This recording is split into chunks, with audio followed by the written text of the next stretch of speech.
Today we begin, well actually this is day 2. I've got 30 days, 29 now, to build these 5 locomotives that I'm going to enter into the contest at an NMRA convention. The contest that I'm entering is not just judging for the show, but I'm going for merit awards. And I know a lot of you are not into the whole contest thing, but this is a goal I set for myself that I want to do, and I want to win at least 2 merit awards with something from this group. So here's what we're going to do. Let's take a look at what we got.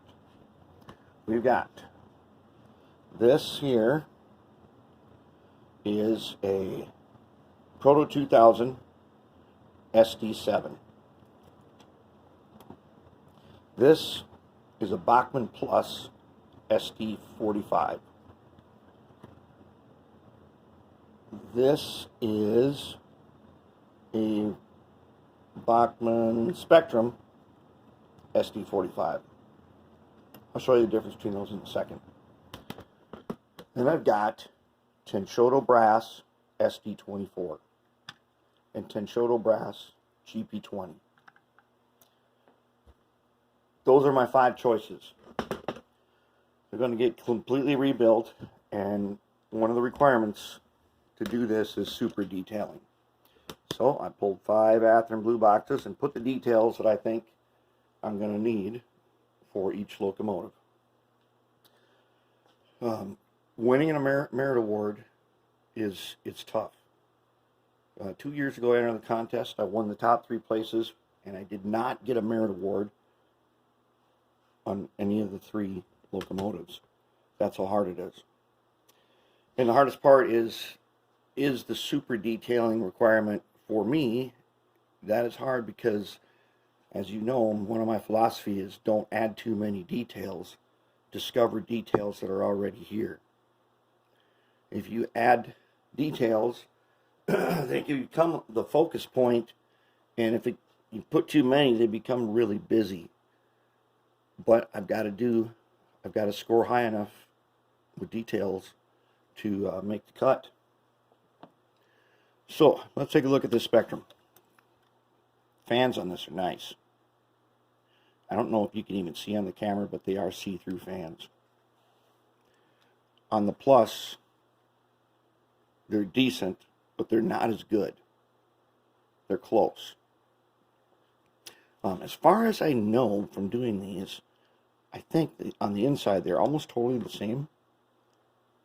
We'll find out when we break them down. Now, what's the plan? Low nose. Low nose with a rounded cab. This one here is going to be a special one. It's going to get a Triclops cab. This one's going to be an extra special one. This one is going to get, something, we'll talk about what it's going to get later, but it's going to be very different. And the 2 brass, about the only thing that's going to be different is I'm going to go ahead and put on the correct GP20 fans. This one is going to get a winterization hatch for sure, maybe new fans if I can come up with some, which at the moment coming up with fans is very difficult. They're hard to get. I have scratch built a bunch of fans that I can use for this, completely scratch built out of acrylic, 3D printed, and actually cardstock, and we'll see if we're going to use any of those. So I've collected the details in these boxes. And so today, my goal for today is to break them all down and get most of their parts through the ultrasonic cleaner. Unfortunately, you essentially you don't really get any points for anything you do under the hood. The thing only has to be operational. But since I'm going to actually use these, I'm not building these just for a contest. I'm building them to use them.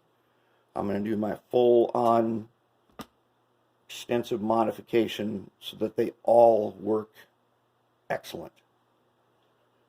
Because I'm not going to, these are too nice to not do that too. I'm going to attempt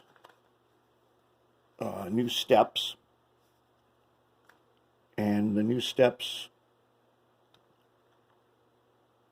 for the SD45s, yep, they both look like they can use new steps. Thus, this Proto 2000 is nice. It does not need new steps or anything. But since I have to go with what I got, and I don't have a budget to do, you know, super prototype, I'm going to have to use an SD40 low hood, because that's what I've got. I'm going to have to use, this is the cab I've got. It's the only rounded one with a front face on it, and obviously it is a GE cab. Hopefully it looks okay, so I can pull that off. Because one of the other problems is I'm on a limited budget. I don't got a lot of money. I don't have the money to spend. You can get a really nice low nose for 20 bucks and a cab for 16. Oh, yeah, together. I can't put that kind of money into it. I just don't have it. It's not there. So I'm going to go for what I've got. And I fortunately had the fans for this. When I go to the train show and I see a pile of detail parts, I usually try to pick up what I can get that's in my budget. And so that's what we got to go through. And then we got to scratch build a bunch of stuff for it. And that's where we're starting. This is day 2. And we'll check back later and see how far we've gotten.